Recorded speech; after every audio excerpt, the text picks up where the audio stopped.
हनुमान जी की रोचक कहानियाँ।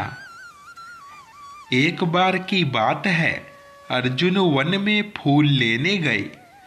वहाँ हनुमान जी पहले से ही विराजमान थे। अर्जुन ने जैसे ही फूल तोड़े, हनुमान जी की निद्रा टूट गई। हनुमान जी ने पूछा, कौन है वहाँ?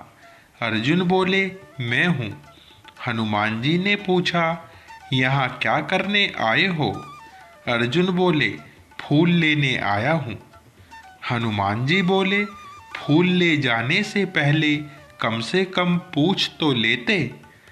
अर्जुन बोले, फूल ले जाने से पहले क्या पूछना? यह तो इतनी छोटी सी बात है।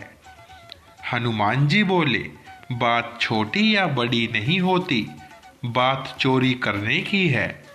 किस लिए फूल ले जाने हैं? अर्जुन बोले, पूजा के लिए ले जाने हैं। हनुमान जी ने कहा, पूजा अच्छी बात है, लेकिन चोरी से फूल ले जाना ठीक नहीं। किसके लिए ले जाना है? अर्जुन ने कहा, भगवान कृष्ण की पूजा के लिए। हनुमान जी हंसकर बोले, फिर ले जाओ, कोई बात नहीं। अर्जुन ने पूछा, हंसते क्यों हो? वह बोले, जिसके भगवान ही चोर हो, उसकी पूजा के लिए चोरी से फूल ले जाए, ठीक है, कोई बात नहीं। अब अर्जुन को बहुत गुस्सा आया कि हमारे माधव को चोर बोल दिया। अर्जुन ने क्रोध में आकर बोला, हाँ, तो मुझे आपके भगवान के बारे में भी पता है। उन्होंने वानरों और भालुओं से पुल बनवा दिया। बहुत बड़े महारथी है। यही उनकी ताकत है कि वह छोटे छोटे भालुओं से पुल बनवा रहे हैं।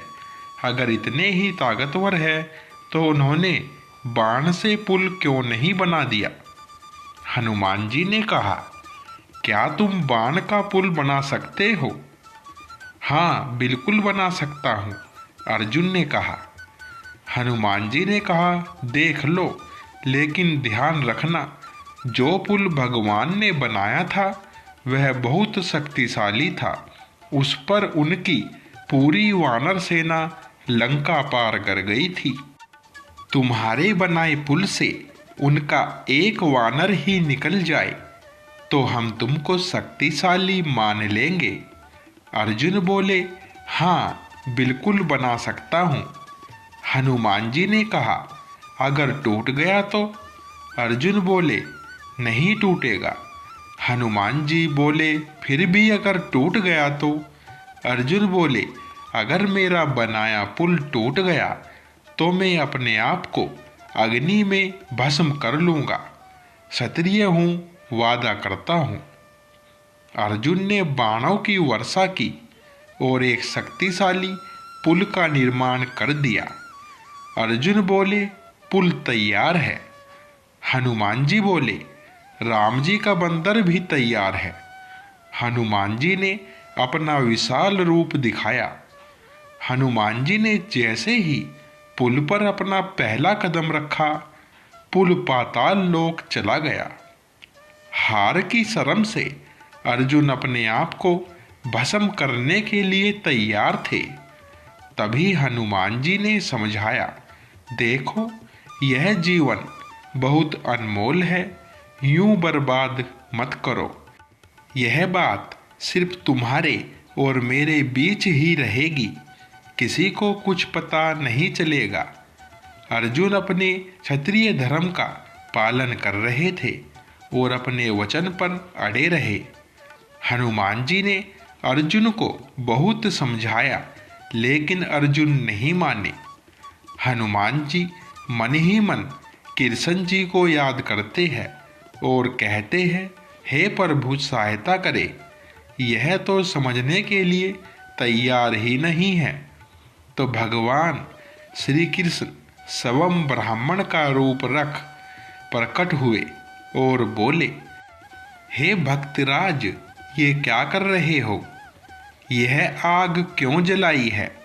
अर्जुन ने सारा वृत्तांत कह सुनाया। ब्राह्मण बोले, अच्छा, यह बताओ, क्या जब तुम्हारी शर्त लगी क्या यहाँ कोई तीसरा व्यक्ति भी था? निर्णय करने वाला कोई तीसरा भी होना चाहिए। क्या तुम दोबारा पुल बना सकते हो? मैं निर्णय करूँगा। अर्जुन बोले, हाँ बिल्कुल बना सकता हूँ। अर्जुन ने पुनः पुल का निर्माण किया। हनुमान जी ने फिर से अपना विशाल रूप बनाया। भगवान ने कश्यप का रूप बनाया और पुल के नीचे जाकर बैठ गए। इस बार पुल नहीं टूटा। हनुमान जी तुरंत प्रभु की लीला समझ गए और मन ही मन मुस्कुराए और बोले, मैं तो हार गया और अर्जुन जीत गए। बताओ अब मेरा क्या करना है? बोलो प्रभु। प्रभु बोले, अभी नहीं, सही वक्त पर बताऊंगा। कहते हैं जब महाभारत का युद्ध होने लगा तब श्री कृष्ण ने अर्जुन से कहा, अब हमें हनुमान की जरूरत है। अर्जुन बड़े ही घमंड से बोले, मैं तो नर हूँ, मुझे उस वानर की क्या आवश्यकता है? श्री कृष्ण बोले, हे अर्जुन, तुम तो नर हो, परंतु खुद नारायण को भी हनुमान जी की मदद लेनी पड़ी थी। स्वयं वासुदेव अर्जुन के साथ गए और हनुमान जी से मदद मांगी। हनुमान जी ने शर्त रखी कि वह बिना भक्ति के नहीं रह सकते। स्वयं प्रभु श्री राम युद्ध के दौरान भी अनंत ज्ञान की बातें बताते थे। वासुदेव बोले, वहाँ तो युद्ध होगा, तुम भक्ति कैसे कर पाओगे? कहते हैं हनुमान जी स्वयं ध्वज के रूप में अर्जुन के रथ पर सवार थे, इसीलिए अर्जुन के रथ का नाम कपिध्वज रखा गया। शास्त्र कहते हैं अर्जुन का तो बहाना था, भगवान श्री कृष्ण ने गीता तो हनुमान को सुनाना था। महाभारत में कर्ण और अर्जुन के रथ में टकराव होता था।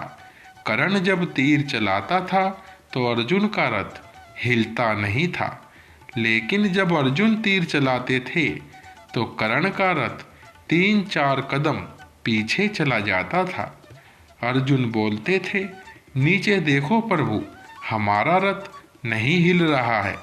भगवान कहते थे, नीचे नहीं ऊपर देखो। प्रभु बोले, तुम ऊपर इसलिए हो क्योंकि तुम्हारे साथ स्वयं हनुमान जी की शक्तियाँ है। जब युद्ध खत्म हो गया तो श्री कृष्ण ने अर्जुन को रथ से उतारा और फिर स्वयं उतरे। फिर उन्होंने हनुमान जी को इशारा किया और जैसे ही हनुमान जी रथ से उतरे, अर्जुन का रथ धू धू कर जलने लगा और जलकर भस्म हो गया। अर्जुन को बहुत आश्चर्य हुआ। उन्होंने पूछा, यह रथ कैसे भस्म हो गया? कृष्ण जी बोले, रथ तो बहुत पहले ही भस्म हो चुका था। यह तो हनुमान जी की कृपा थी जो उन्होंने रथ को बचाए रखा था। शिक्षा जीवन में सदैव याद रखिए, चाहे जितनी भी संपदा बना ले, खूब धन कमा ले, कभी भी अहंकार की भावना अपने अंदर मत आने देना। अहंकार ने बड़े बड़े लोगों को डुबो दिया है। अहंकार एक ऐसी चीज है जो हमें अपनी असली खोज में रोकती है और हमें अपनी सच्ची शक्ति और सामर्थ्य से दूर ले जाती है। यह हमें दूसरों से ऊंचा दिखने की भावना दिलाती है, परंतु असल में हमारी अंतरात्मा को कमजोर बनाती है। हमें अपने कर्तव्य का पालन करना चाहिए, परंतु अहंकार के बिना। दोस्तों, ये कहानियाँ आपको पसंद आई हो तो वीडियो को लाइक, शेयर और चैनल को सब्सक्राइब करें। धन्यवाद दोस्तों।